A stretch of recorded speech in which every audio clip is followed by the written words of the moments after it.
What is an example of a character from a book, TV show, or movie who seems complex with conflicting emotions or motivations? And how does this character affect the plot and interact with other characters in the story? One that comes to mind for me is Walter White from Breaking Bad. Not a typical protagonist. Walter White is more of an anti hero, but he's complicated. He begins the series as a high school chemistry teacher who, after being diagnosed with cancer, is worried about paying for the medical bills and supporting his family. So he turns to a life of crime and becomes a drug lord. And by the end of the series, he's a complete monster. Another character I think of is Thanos, the main antagonist of the Avengers films. Thanos is complex because his motivation for literally wiping out half of all living things is to create a universe where there are enough resources to support everyone who remains. In his mind, he's creating peace and well being, and he even grieves over the suffering that he causes to achieve his goals. But even though his motivation may be somewhat noble, the way he's going about it is absolutely horrifying. Both of the examples I gave are of pretty evil characters, and I'll admit that I'm a sucker for complex antagonists. However, even well written protagonists, such as Katniss from the Hunger Games, can still have conflicting emotions and complex traits.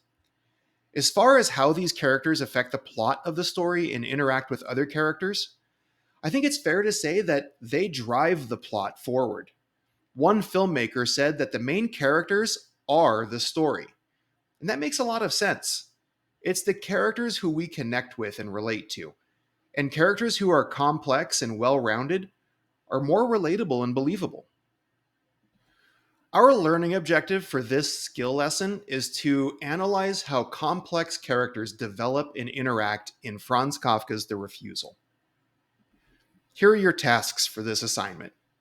First, if you haven't already, go back to tab 1 and watch the concept definition video and then read the introduction for this skill. Yes, the video is super cringe, but if you can get past the awkward acting and dialogue, they can still be helpful for understanding the concept. Next, complete the vocabulary drag and drop on tab 2 to make sure that you understand the basic terms that this skill uses. Next, read the model tab. This is where you're going to spend most of your time. Carefully read through this page. It's separated into two parts. The top half has general instructions for the skill, and then the bottom half is a student example. Especially read through the student example.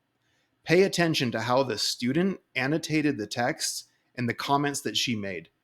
If you get confused, this is a good time to ask for help.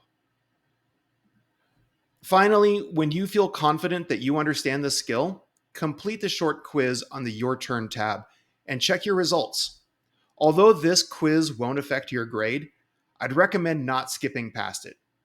First, I'll see how you did on this quiz so that I'll know whether or not you need additional support. And secondly, this will really help you prepare for the final writing response for this module. As always, I'm happy to help you through this if you need. Just come grab me. Good luck.